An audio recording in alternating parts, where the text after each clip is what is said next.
Hello everyone. In this video I'm going to talk about how to make a Tunisian simple stitch. This is the first stitch that I made when I started learning Tunisian crochet. It's very straightforward. We'll see how to make it. To begin, you will need a foundation row. I already have one here, and if you would like to learn how to make this, I have a separate tutorial for it, which you can find in the description below.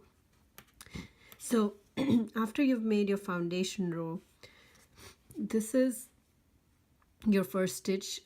Skip that. This loop on the hook counts as the first stitch of the row.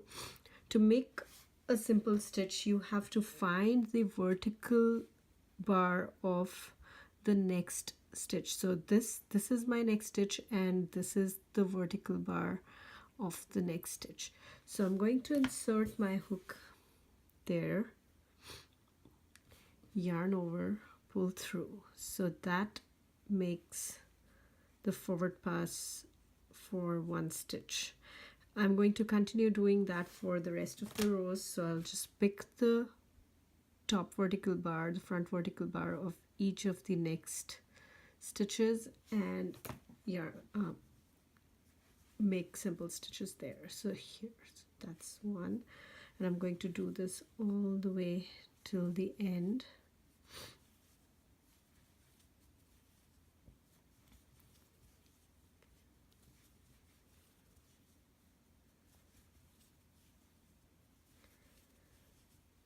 And two more. So this is all the stitches except the last stitch. The last stitch is made differently. There are these three vertical bars in the last stitch. There's this one, there's this one here, and then there's two vertical bars over here, these two. So I'm going to pick up the two vertical bars that we just looked at.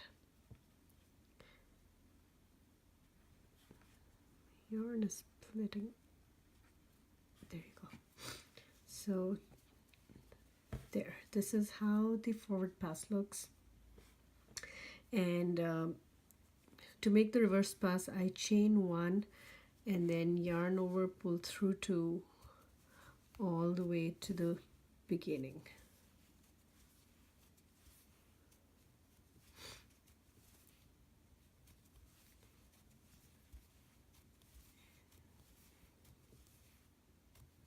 This is how it looks.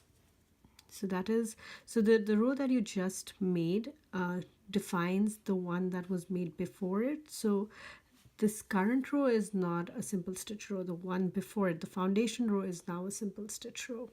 So I'm going to make one more row to show you how it looks.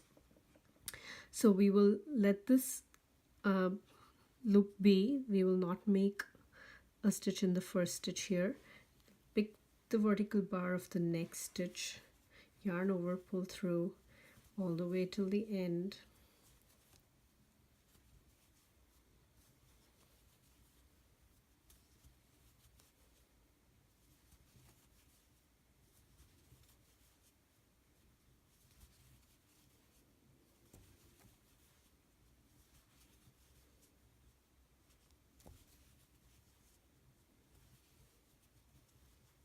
And this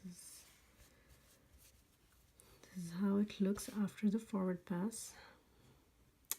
And just going to make the return pass as usual. So chain one, yarn over, pull through two, all the way till the end.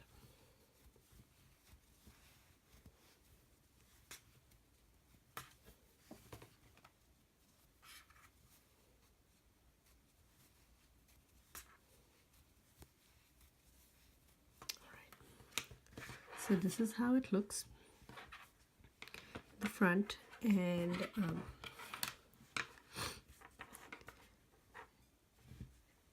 it's nice and neat. You need to make sure that you pick an appropriate size hook for this stitch, because I have a fairly large size hook. It's a 6.5 millimeter hook for this yarn, and that is why it's not curling as much, but this stitch also curls. So if you look at the reverse, there is all this extra yarn in the back that makes the project curl towards the front.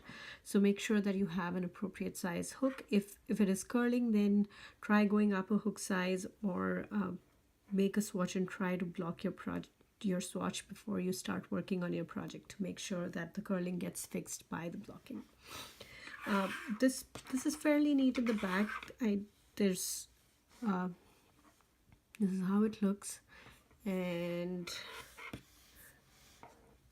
that's about it for the simple stitch. If you have any questions, please leave me a message, and you can find all my other tutorials in the description below.